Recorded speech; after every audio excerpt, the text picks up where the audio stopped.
இந்த முருகன் அப்படிங்கிற ஒரு வழிபாடு இருக்க ரொம்ப தொன்மையான தமிழர் வழிபாடு. அதில் பார்த்தீங்கன்னா 6 வகை முருக வழிபாடு. ஒவ்வொரு முருகரும் ஒவ்வொரு விதமான பலனை நமக்கு தர வல்லது.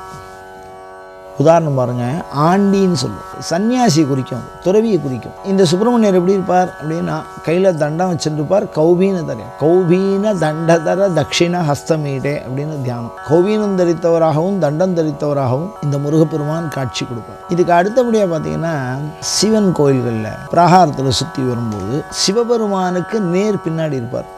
எல்லா கோயில்லையுமே நேர் பின்னாடி இருக்கும். அவரை சுப்பிரமணியர்னு சொல்கிற வழக்கம். இப்போ இந்த பழனி ஆண்டிங்கிறது தனியாக இருக்கும். ஆண்டி அப்படின்னா தனியாக இருக்கும், கௌபீனமாக இருக்கிறது தனியாக இருக்கக்கூடிய சுவாமி. சுப்பிரமணியர் அப்படிங்கிறது வள்ளி தேவசேனா மனைவியோடு இருப்பார். இதில் 2 கை, இதில் 4 கை. இறைவனுக்கு ஒரு திருமுகம், ஒரே முகம்தான்.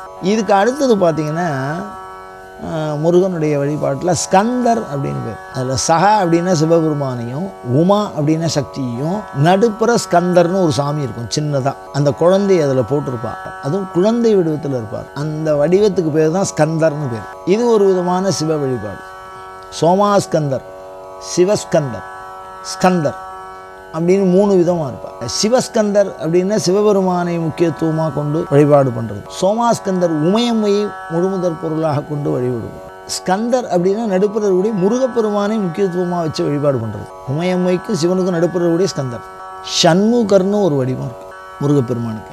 6 முகங்களை கொண்ட வடிவம். அதில் 12 கரங்கள் இருக்கும், 6 முகம் இருக்கும். அந்த மாதிரி இருக்கக்கூடியது ஷண்முகர் அப்படின்னு பேர். அதுக்கு அடுத்தபடியாக முருகப்பெருமானுக்கு வடிவம் என்ன அப்படின்னா, கடம்பமர் செல்வன்.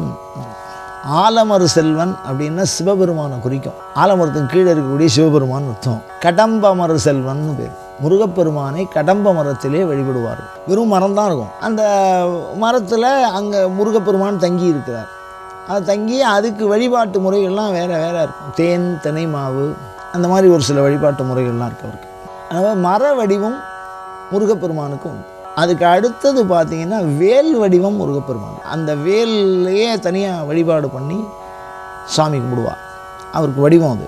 அப்போ முருகனுக்கு எல்லாமே 6 அமையும். இப்போ நம்ம என்ன சிந்திச்சிருக்கோம்னா, இந்த 6 வகை முருகப்பெருமானுடைய திருக்கோலங்களும் மனிதனுக்கு போகம், மோட்சம், ஞானம், இது 3த்தையுமே தரக்கூடியது. போகத்தை தரக்கூடியது, அதாவது உடல் சார்ந்த எல்லா நலங்களும். மோட்சம், உயிர் சார்ந்த எல்லா நலங்களும். ஞானம், உடலும் உயிரோடும் இருக்கக்கூடிய நிலையிலே எல்லா நலங்களும்.